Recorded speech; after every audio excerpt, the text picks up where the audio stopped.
Hello, everybody. Andrew Blake from the digitalaudiomanual.com. And today we move on to part 2 of our discussion of custom expression maps and their creation in Cubase. Previously, in part 1, we got into creating the instrument slots, went through steps of naming them and assigning them trigger notes, as well as opening up a pre-made expression map in general. The playlist for that video and any videos in this series will be linked in the description, so you can catch up on that if you need to. But moving on today, as we look at our existing expression map, we take our first instrument in the list, in this case staccato, and click on this articulations, which right now shows 3 little dashes. This opens up a dialog where we can search for these various articulations. This slot was called staccato, so let's type in staccato, and we can see we have an option here under the category of length. Let's go ahead and select that, and it puts a little dot as a symbol for this articulation. If we move out of our expression map and look at the controller lane back in the MIDI editor, we can see that now we have staccato down here in this area, and we can begin to add various directions and initialize that process, which we couldn't do before we added the articulation in here. By filling in these various articulations for all these different slots, that's what's going to bring this area alive down here and allow us to draw our articulations in the controller lanes. So let's go ahead and finish that process. We go to the next one on the list, the pizzicato, type it in, select it if it comes into view. Another thing to notice, if you come down to the lower area, as this is filling in, you have the name of the articulation and you have this plus button, which is for adding a custom articulation. But when you hit that plus button, you can see all the information that's been typed in already for this particular articulation of pizzicato.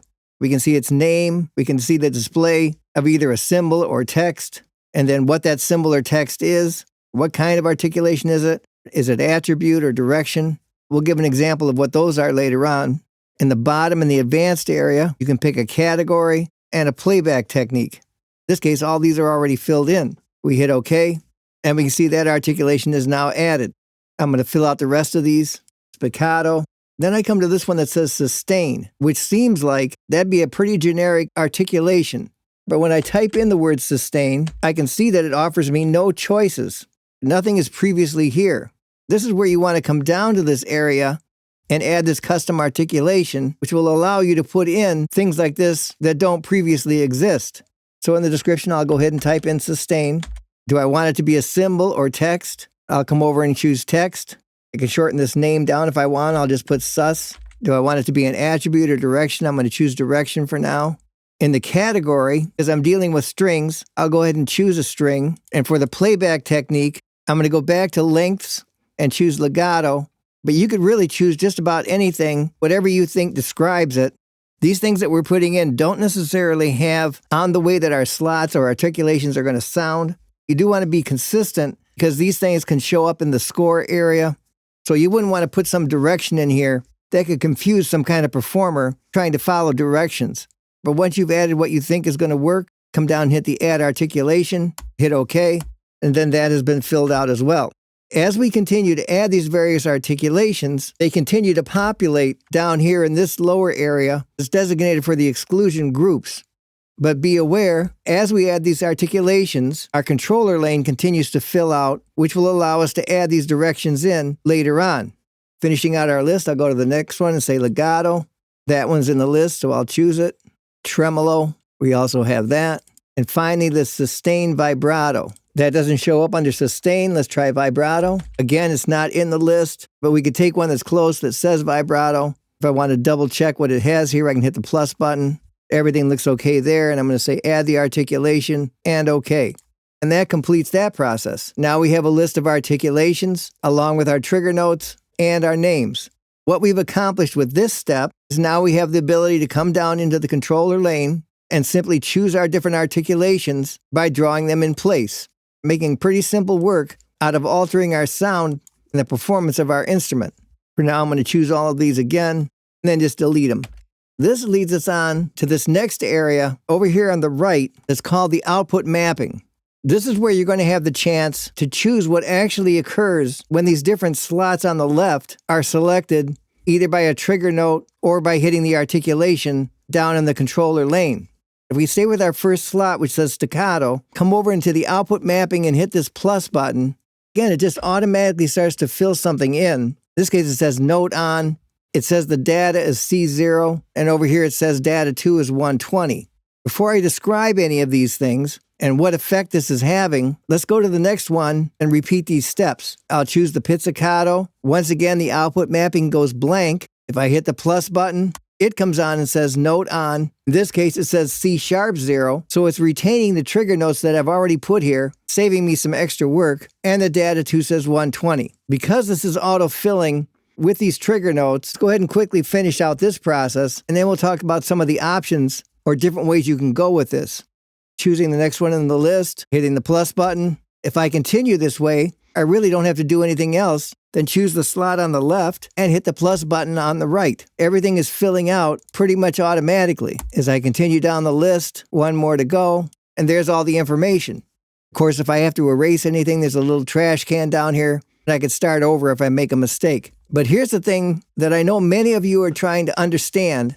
That's how can you send other information besides note on from these trigger notes. Before I show you that, let me close this out and bring up our instrument. And now because we've successfully filled out that output area, notice if I come over here to the slots under the expression map tab and click any of these, they are now triggering my instrument. So we have completed the chain or the path, however you want to call it, where we have successfully linked our expression map slots to have control over actually changing the articulations on our instrument, which was the main goal that we started with.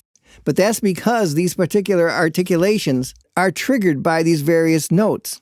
If we go back to the expression map, we look at our output for any of these particular slots. If I go to the column that says status, where it says note on, if I click in that area, I also have the option to change it to a program, or I can change it to a controller. If I leave it on the Note On option, this is where I could go over to the Data 1 column, which in this case says C0. And if I needed to trigger something besides C0, I could click on this, spin it with my mouse, or actually type something in, and my trigger note on the left that says C0 would then send whatever information I put here. For example, if I change this to A-1, triggering C0 on the left would actually send A-1.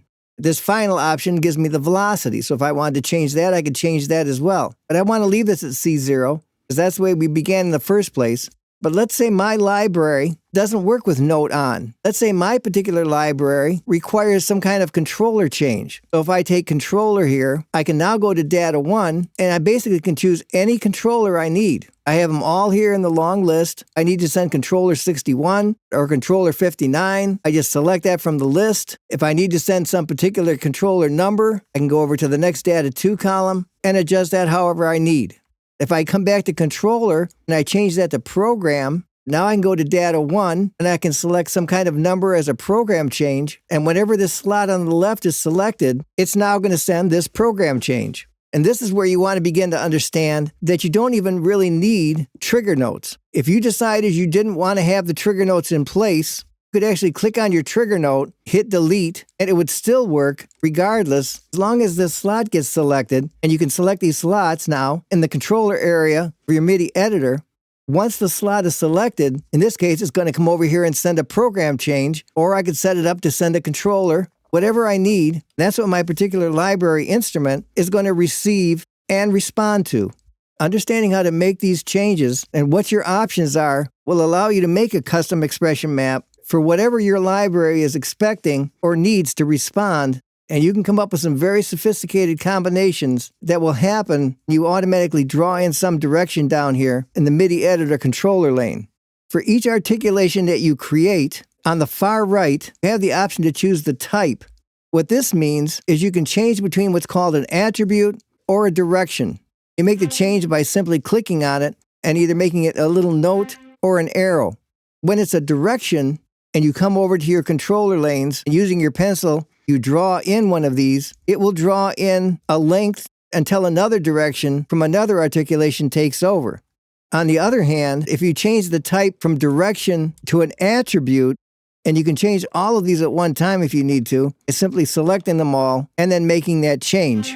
But if these are all attributes, now they become tiny little marks, because what happens is each articulation becomes linked to whatever individual MIDI note is above it. This allows you to make some very quick changes on each individual note as your performance goes along. Another convenient option when you have these as attributes is you can select your note and then come up to the info line up on top, and it will allow you to now choose your articulation right from the list, and you can go through notes or groups of notes and custom these articulations as you need them. So now you have this kind of knowledge and understanding. This should allow you to begin your journey of customizing an expression map in many different situations that go beyond having pre-made expression maps already created for you. Many more details are covered in the digital audio manual, and if you're interested in exploring this further, be sure to click the link in the description below so you can get your free preview copy and look over all the various subjects that are available there to help take you to a deeper understanding of all the various features and functions in Cubase and other music software. I hope you've enjoyed our exploration of this subject. As always, it's great to have you here. Thanks for watching, and I will see you on the next video.